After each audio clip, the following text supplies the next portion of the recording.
सांगली शहरामध्ये 18 तारखेला मी काही जतमध्ये बोललो। 18 तारखेनंतर महाराष्ट्रामध्ये त्या विषयावरती बरीच चर्चा झाली। 19 तारखेला सकाळी 11 साडे11 वाजता राज्याचे लोकप्रिय मुख्यमंत्री यांचा मला फोन आला आणि त्यांनी मला सक्त सूचना दिल्या की अशा पद्धतीचं परत बोलायचं नाही, ही तुमची चूक आहे। आणि मी लगेच जिल्हाधिकारी सांगली कार्यालयाच्या समोर येऊन मी सर्व मीडियाच्या समोर सांगितलं की माननीय मुख्यमंत्री महोदयांच्या मला सक्त सूचना आहेत आणि अशा पद्धतीचं मी वक्तव्य करणार नाही। आणि तत्पूर्वी त्यांना शरदचंद्रजी पवारांचा फोन गेला होता आणि तेही माननीय मुख्यमंत्री महोदयांनी मीडियामध्ये सांगितलं, पवारांच्याकडून पण मीडियामध्ये ते आलं होतं। आणि मग मी सांगितलं की मी इथून पुढे असं वक्तव्य करणार नाही। माननीय चंद्रकांत दादांचा फोन आला, त्यांनी मला सूचना दिल्या की जे ज्येष्ठ नेते आहेत त्यांच्याबद्दल आपण असं बोलू नये। आणि मी म्हटलं ठीक आहे, मी इथून पुढे या विषयावरती बोलणार नाही। हे कधी घडलं? 18 तारखेला मी बोललो, 19 तारखेला मला सूचना आल्या आणि 18, 19, 20, 21 नंतर 22 तारखेला सांगली शहरामध्ये महाराष्ट्राची संस्कृती वाचवा अशा बॅनर खाली एक सभा पार पडली।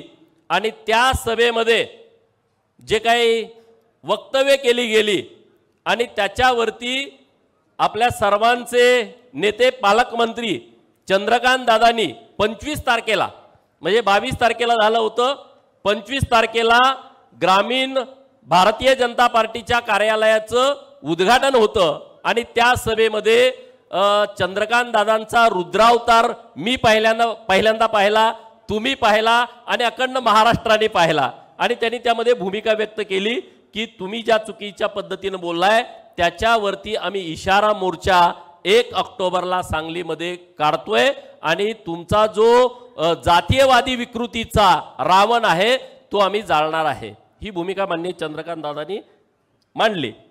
आणि मग आता ठीक आहे, मला पार्टीनं मला सक्त सूचना दिल्या, मी या विषयावरती बोलायचं नाही, मी गप्प राहिलो।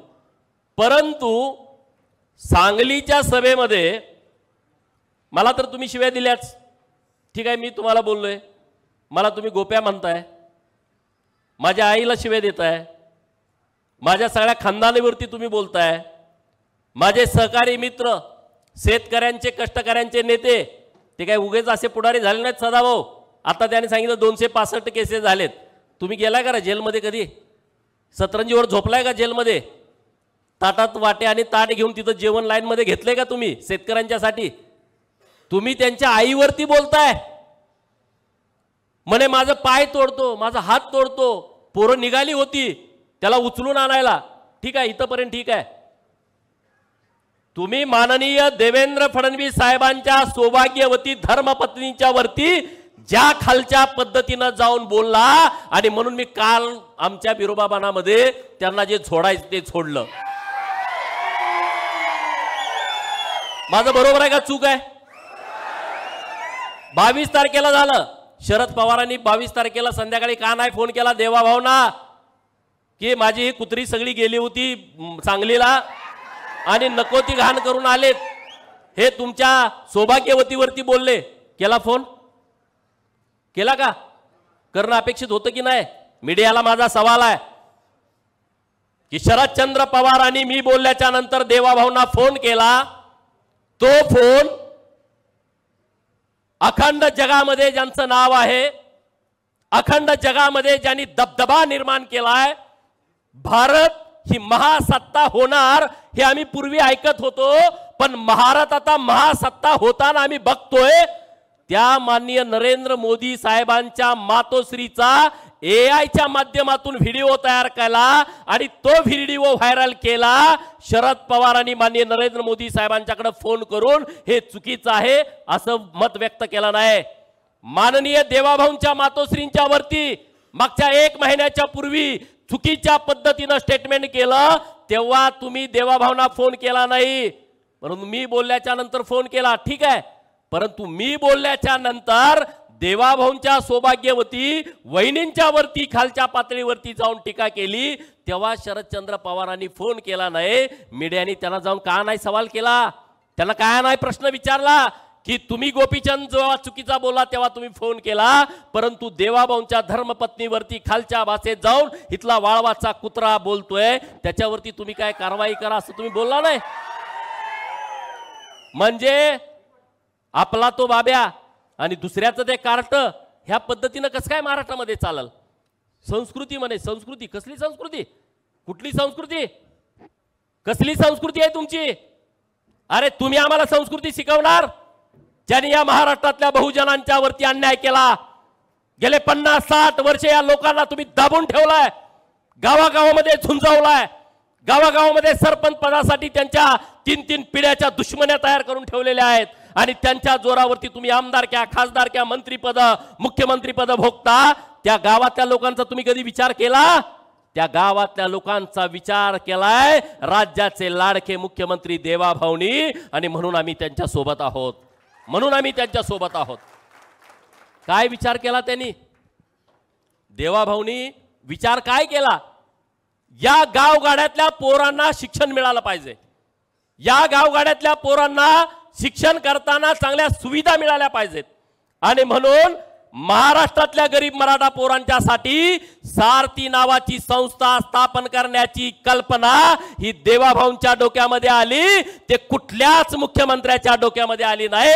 आणि आज मी तुमच्याशी बोलत असताना चंद्रकांत दादांनी नेतृत्व केलंय 5 वर्ष 14 ते 19 आणि नंतर 22 ते 24 मराठा समाजाच्या मुलांना काय योजना द्याव्यात त्याचं नेतृत्व चंद्रकांत दादांनी केलंय। रात्र रात्र बसून त्यांनी योजना तयार केलेल्या आहेत माननीय मुख्यमंत्री देवाभाऊंच्या नेतृत्वामध्ये। अरे आज महाराष्ट्रातल्या गरीब मराठा समाजाची मुलं class 1, class 2, super class 1 UPSC MPSC मध्ये सिलेक्ट झालेले आहेत। हे देवाभाऊ आणि चंद्रकांत दादांचं हे योगदान आहे मित्रांनो।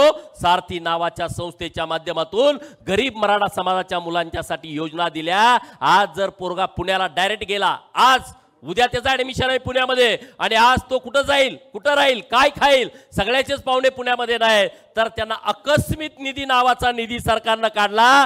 त्याच्या खिशामध्ये पहिल्यांदा रोख 20,000 रुपये दिले जातात, 15,000 रुपये दिले जातात।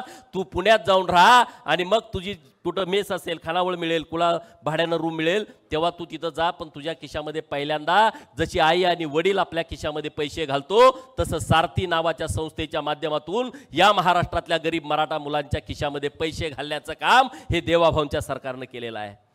हे मराठा समाजासाठी झालं। मग ओबीसींचं काय?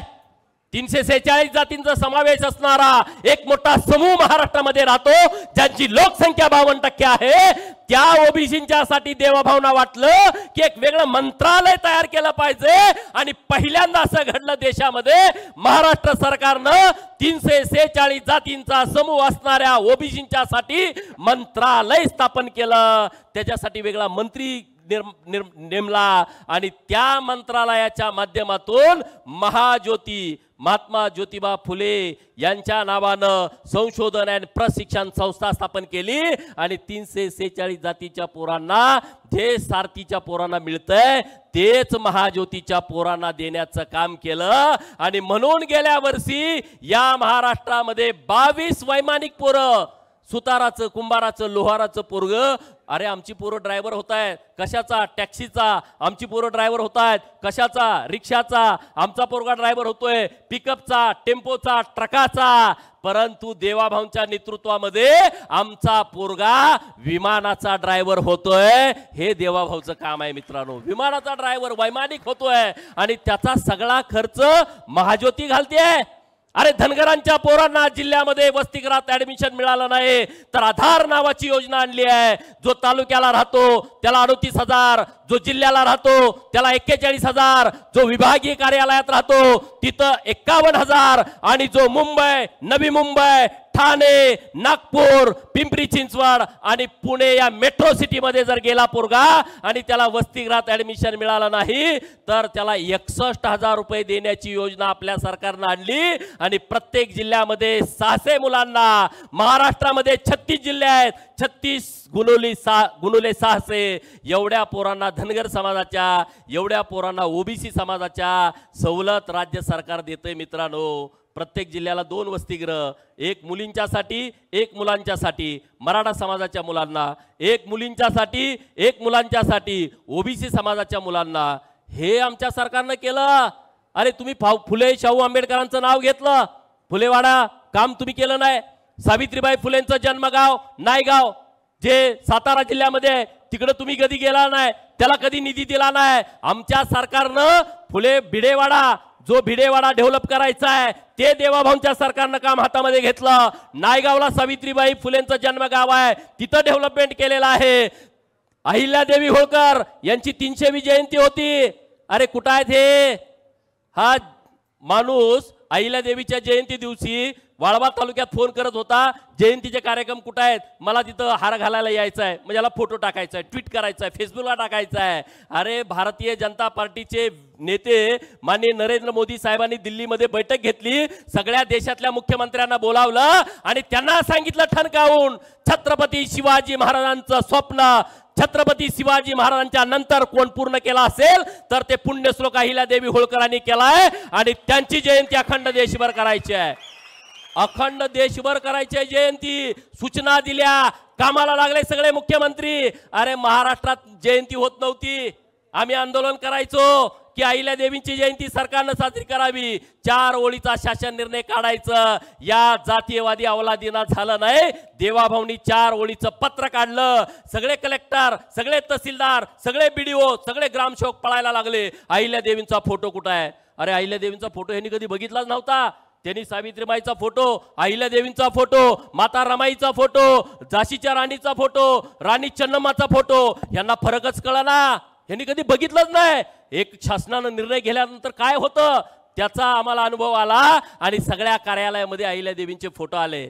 मित्रांनो, अखंड देशभर अहिल्यादेवींचा जयंतीचा कार्यक्रम करणारे भारतीय जनता पार्टीचं सरकार आहे। तुम्ही त्या दिवशी नुसतं ट्विट केलं, हे जातीवादी तुम्ही लोक आहात। नरवीरराजे उमाजी नाईक जो इंग्रजांच्या विरोधामध्ये लढला, या देशामध्ये इंग्रजांच्या विरोधामध्ये पहिल्यांदा फासावरती कोण गेला तर ते नरवीरराजे उमाजी नाईक आहेत। आमच्या रामोशी समाजाचा तो अभिमान आहे, स्वाभिमान आहे। त्यांचं गाव पुणे जिल्ह्यामध्ये आहे, पुरंदर तालुक्यामध्ये आहे, भिवडी नावाचं गाव आहे। अरे आम्ही किती वेळा म्हटलं की नरवीरराजे उमाजी नाईकांची जयंती सरकारनं करावी, नाही केली। देवाभाऊंच्या सरकारनं निर्णय केला की नरवीरराजे उमाजी नाईकांची जयंती सरकारनं करावी आणि सगळीकडे सरकार जयंती साजरी करायला लागलं। 7 सप्टेंबरला याच महिन्यात नरवीरराजे उमाजी राजांची जयंती होती। राज्याचे मुख्यमंत्री भिवडीला आले होते, चंद्रकांत दादा तिथले आमदार आहेत त्या विभागातले, पुणे शहरातले, मागदादा पालकमंत्री होते। आज नरवीरराजे उमाजी नाईकांचं स्मारक करायला तिथं जागा नाही भिवडी गावामध्ये, आणि म्हणून शेजारच्या गावामध्ये 5 एकर जागा आणि 49 कोटी रुपये सरकारनं मंजूर केले। मित्रांनो, 49 कोटी रुपये। रामोशी समाजाला नरवीरराजे उमाजी नाईक आर्थिक विकास महामंडळ स्थापन केलं। मी का सांगतोय, रामोशांचा वापर तुम्ही काय केला रे? मारामाऱ्या करायला। गावात कुणाला मारायचं बोलवा रामोशाला, गावात कुणाला मारायचं बोलवा कोळी समाजाच्या लोकांना, गावात कुणाला मारायचं धनगराची कोण आहे थोडं बोलवा। हे मारामाऱ्या करून येणार, हे जेलमध्ये जाणार आणि तुम्ही खुर्च्यावरती पायावर पाय टाकून बसणार। अरे देवाभाऊंनी आमच्या लोकांना सन्मान दिला, भारतीय जनता पार्टीने आमच्या लोकांना सन्मान दिला। वडार समाज तुम्हाला जात माहित आहे का?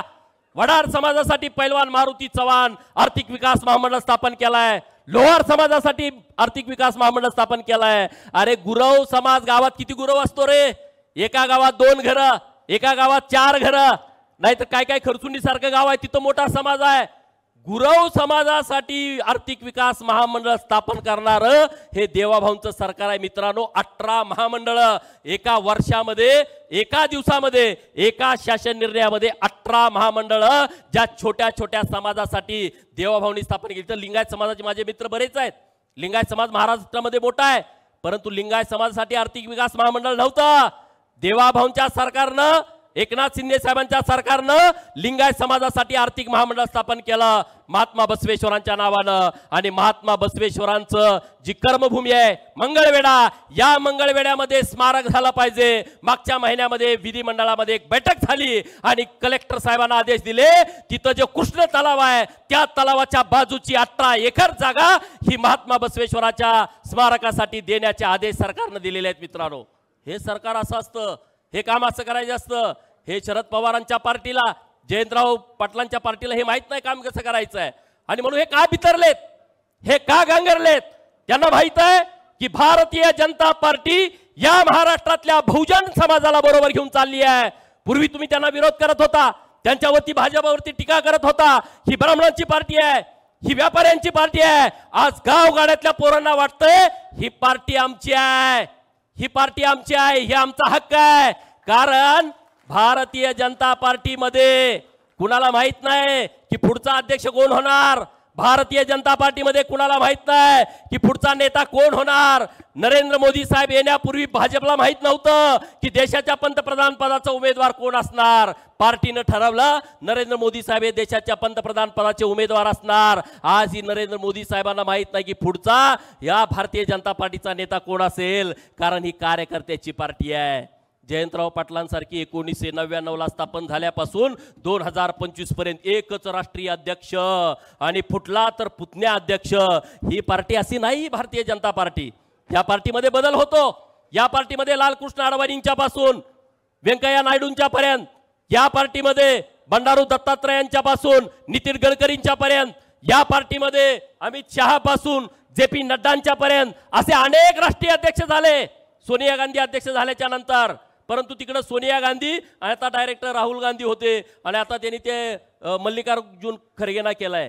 तुम्ही आम्हाला शिकू नका हे गणित.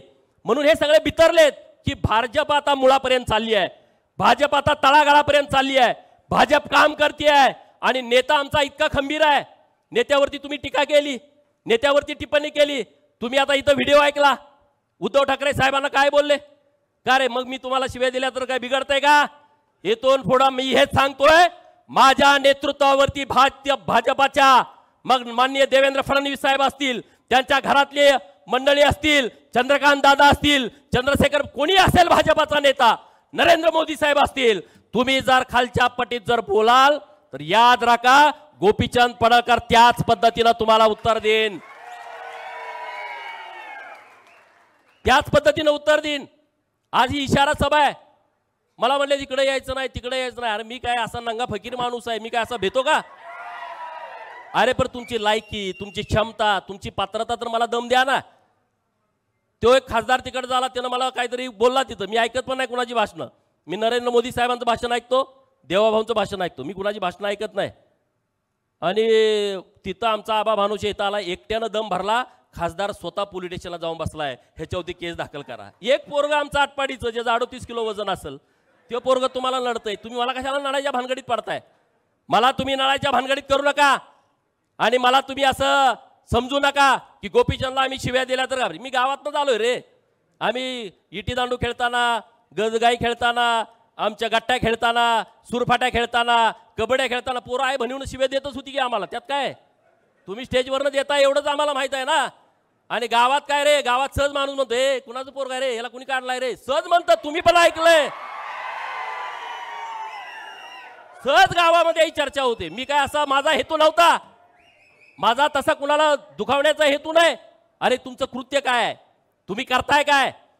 चंद्रकांत दादा तो बितरलाय त्या दिवशी, ज्या दिवशी तुम्ही प्रयत्न करून देवाभाऊंच्या नेतृत्वामध्ये इस्लामपूरचं ईश्वरपूर केलं, त्या दिवशी गडी सगळ्यात जास्त बितरलाय. हा हिंदू विरोधी आहे. आता चंद्रकांत दादांचे सक्त आदेश मला होते, तिकडे चला हार घालायला. दादांचा आदेश मी मोडू शकत नाही, माझी इच्छा नसताना सुद्धा. मी दादा म्हणलं चला, गेलो. मग आता म्हटलं काय करावं, मी प्रार्थना केली तिथं त्यांच्या वडिलांच्याकडं की ह्या बेट्याला चांगली बुद्धी द्या, ह्या बेट्याला चांगली बुद्धी द्या.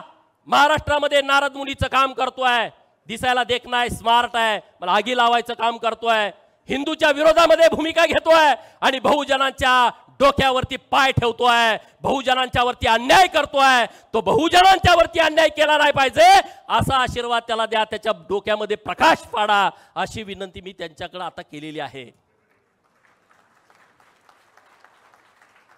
हे नाही चालणार रे, असं हे कसं काय होतंय? तुम्ही मला समजू नका की व्यक्त आहे।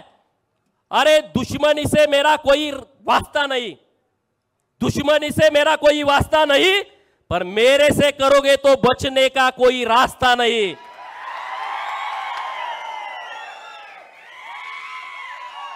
मी सहज कुणाच्या नादाला जात नाही, परंतु माझ्या पार्टीच्या नेतृत्वाबद्दल तुम्ही बोलाल तर माझी तळपायाची आग मस्तकामध्ये जाते, कारण माझ्या पार्टीने या महाराष्ट्राच्या कल्याणाचं काम केलं आहे।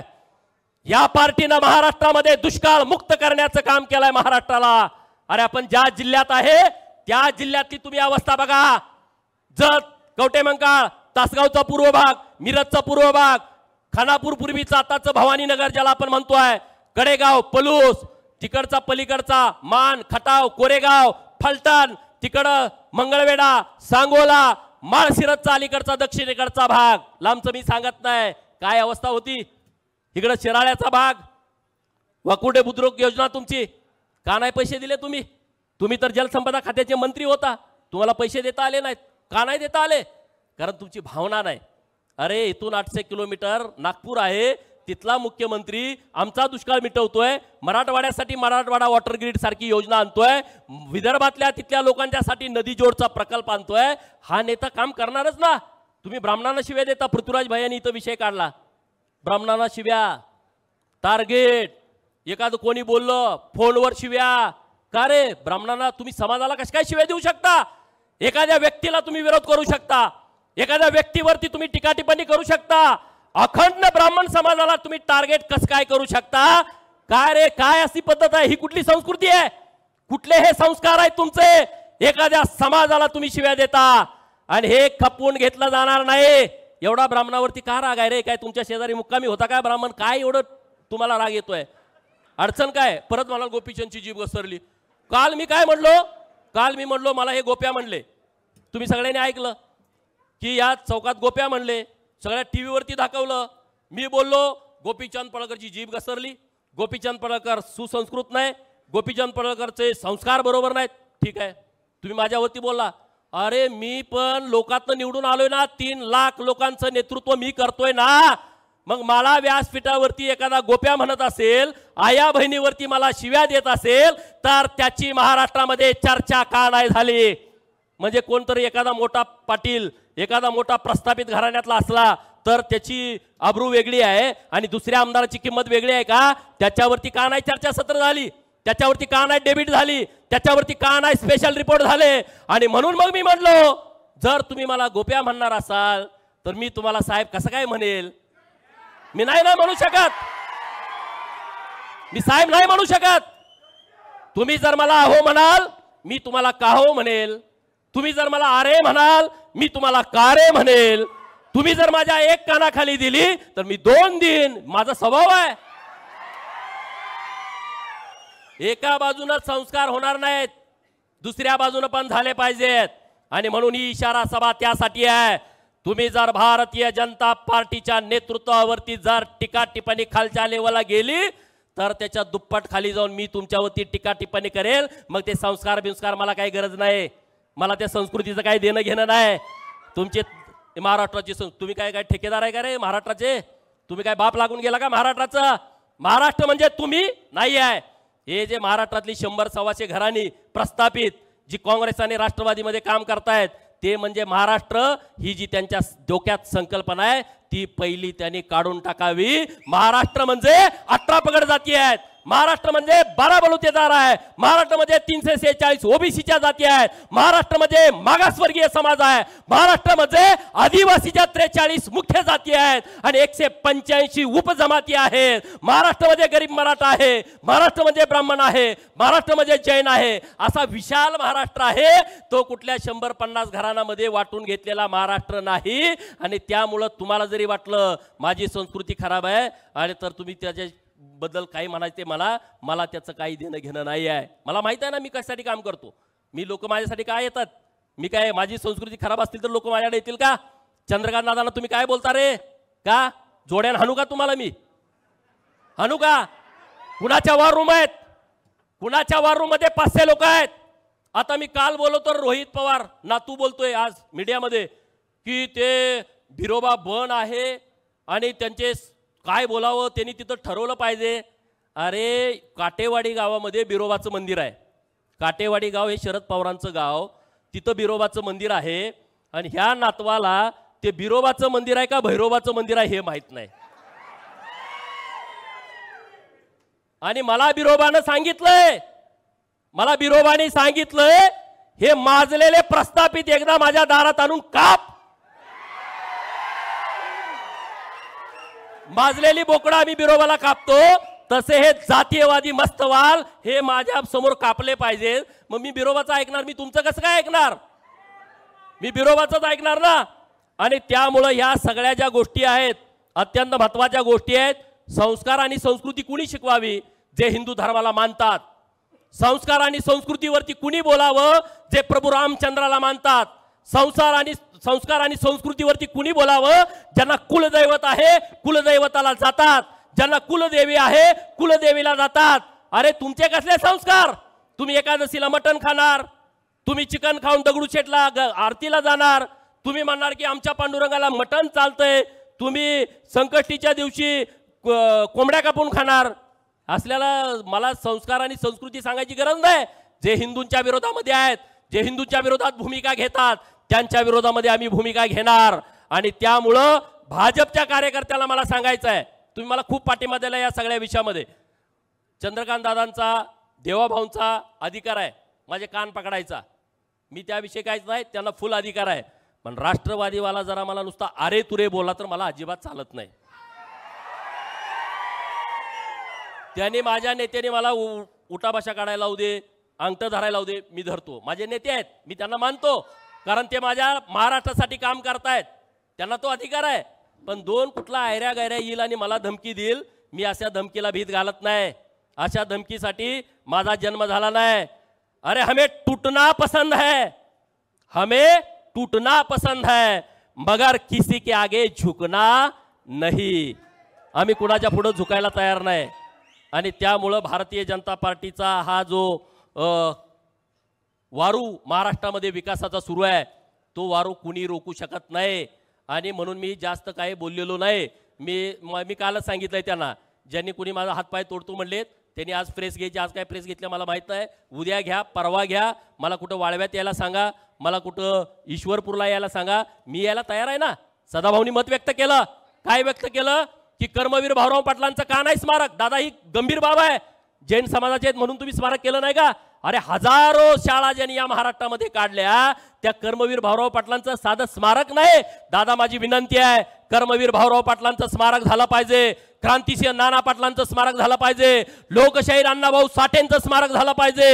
हे जे वाळव्याच्या मातीतून येतात ना, गदी माडगुळकर, व्यंकटेश माडगुळकर, इनामदार, हे किती मोठी माणसं होती ज्यांनी मराठी भाषा साता समुद्रापलीकडे नेली. त्यांचं नाव नाही, त्यांचं गाव नाही. आणि एकदा ठरवा दादा या आपल्या सरकारचं धोरण, नेमका स्मारक कुणाचं बांधायचं. जो तो उठतोय, आता मी आमदार झालो, मी परत माझ्या बापा स्मारक बांधा, चालेल का? माझ्या बापाचं थडगं ठीक आहे की, बरोबर ना? नाही आता मी आमदार झालो, माझ्या बापाचं एक 10 कोटीचं स्मारक बांधा. अरे कसं काय बांधा, कुठनं बांध, तुझं तू बांध गिरा निकून, तू काय सरकारच्या पैशातनं बांधतो का? एकदा काहीतरी याचं ठरलं पाहिजे, या महाराष्ट्रामध्ये कुठल्या व्यक्तिमत्वाची स्मारकं बांधायची आणि किती बांधायची हे पण ठरलं पाहिजे ना. ज्यांचं काम आहे त्यांची स्मारकं बांधा, त्याबद्दल आमचं दुमतच नाही. अरे परंतु 20 कोटीचं, 30 कोटीचं, 40 कोटीचं, 50 कोटीचं स्मारक, इकडं लगा एका समाजाला 50 कोटी दिले तर त्या समाजातली पोरं शिकून क्लास 1 अधिकारी होतील. हेळवी समाजाला 50 कोटी द्या ना. इकडं तुम्ही नंदीवाले समाजाला 50 कोटी द्या, नंदी बैलवाले समाजाला 50 कोटी द्या. हो जो मागत फिरतोय मर्याचा गाडेवाला, कडक लक्ष्मीवाला, कुडमुड्या जोशीवाला, त्याला द्या ना. ते तुमचं नाव तर घेतील, प्रत्येक घरी जाऊन सांगतील देवाभाऊनी दिलाय, चंद्रकांत दादांनी दिलाय. आता तुम्ही मंडळ केलेत त्यांना तुम्ही पैसे द्या. आम्ही सगळं गावागावात घराघरात जाऊन सांगू, कार्यकर्त्याची पण गरज नाही. आमच्या भटकंती समाजाचा धंदाच आहे ना, या घरात त्या घरात जायचं, भिक्षुकरी समाज, आम्ही जाता जाता सांगू ना हे आम्हाला सरकारनं दिलेलं आहे. परंतु हे जे मोठे लोक आहेत, कारखान्यासाठी पैसे, सुतगिरणीसाठी पैसे सगळे घेतात, ते काही करत नाहीत. दादा तुमच्या एका इशाऱ्यानं अक्षरशः हगवान लागलेले आहे. कुठलाही एमडी डॉक्टर त्याच्यावरती इलाज करू शकत नाही. कुठलाच एमडी डॉक्टर, त्याने गोळ्याच नाहीत असल्या. इकडे आमचे ताट डॉक्टर आहेत, त्यांना विचारा, त्याला गोळ्या नाहीत असल्या. अशी हगवान लागलेली आहे. ते तुमच्याकडे काय काय केले तुम्ही भाषणात सांगाल, परंतु दादा तुमचं त्या दिवशीचं भाषण महाराष्ट्रातल्या एवढ्या भाजपाच्या आणि इतर पक्षाच्या कार्यकर्त्याच्या स्टेटसला होतं. मला वाटत नाही ह्याच्यापूर्वी कुठलं भाषण एवढ्या लोकांनी ऐकलं असेल, एवढ्या लोकांनी बघितलं असेल. आणि दादांचा दम म्हणल्यावर ते काय एकदम असे अक्षरशः हगटले, अक्षरशः पाया पडायला लागले. पण दादा माफ करण्याच्या लायकीची लोक नाहीत, ज्यांनी आपल्यावरती इतक्या खालच्या लेवलला जाऊन टीका केली आहे. आणि ती लोक आपल्याकडे नको आहेत. सम्राट बाबांनी विषय मांडलाय, हे एकदा क्लिअर केलं पाहिजे. एकतर जयंतरावनं तर केलं पाहिजे की बाबा हे भाजप हे जातीवादी पक्ष आहे, हे हिंदुत्ववादी पक्ष आहे, मी या पक्षात जाणार नाही. एक भाजपनं सांगितलं पाहिजे आम्ही ह्याला घेणार नाही. कारण मला अधिकारी तिथले सांगतायत, त्यांना आतापर्यंत 5-6 तारखा सांगितले. दादा माझ्या एकट्याचा शपथविधी होणार आहे, तुम्ही कुणाला पण विचारा, तुमच्याकडे पोलीस आहेत, त्यांच्याकडून तुम्ही गुप्त रिपोर्ट घ्या. ह्या 10 तारखेला शपथविधी आहे, 8 तारखेला कार्यकर्ते सांगतायत ओपन. आणि मग अधिकाऱ्यांना दम देतोय, अधिकाऱ्यामध्ये बघतोच मी येणार आहे. अरे काय बघतोय तू? जर तू आलास तर आमच्या मागच तुला बसावं लागेल ना. पुढं कसं आम्ही सिनियर लोक आहे, बरोबर की नाही? नाही आला तरी मागच्या बाकड्यात तुला, पण तू अधिकाऱ्यांना दम देऊन आमच्या भाजपवर अन्याय करतोय, भाजपच्या कार्यकर्त्यावरती अन्याय करतोय. हे भाजपच्या कार्यकर्त्यावरती कुणी अन्याय करल हे भाजपा खपवून घेणार नाही. आम्ही सक्षमपणे तुमच्या बरोबर आहेत. दादा आहेत आणि देवाभाऊ आहेत, सक्षमपणे बरोबर आहेत. त्यामुळे चिंता करण्याचं कारण नाही. आज एवढंच व्यवस्थित, मी कुठलाही शब्द सोडून वेडं वाकडं बोललेलो नाही. त्यामुळं कुणी काय, बरोबर ना दादा? काही सुद्धा नाही. दादानी दम दिला होता मला की वेडं वाकडं तू बोलायचं नाही. ह्या इशाऱ्यातनं दुसरा इशारा सभा घ्यायची, त्यांना वेळ येऊ देऊ नको, अशा मला सूचना होत्या. मी त्या सूचनेचं तंतोतंत पालन केलेलं आहे. आणि तुम्ही सगळे आला आणि दादांचं भाषण झाल्याच्या नंतर सगळ्यांनी दादांच्या बरोबर रावणाचं दहन करायला आपल्याला जायचं आहे. जय हिंद, जय महाराष्ट्र.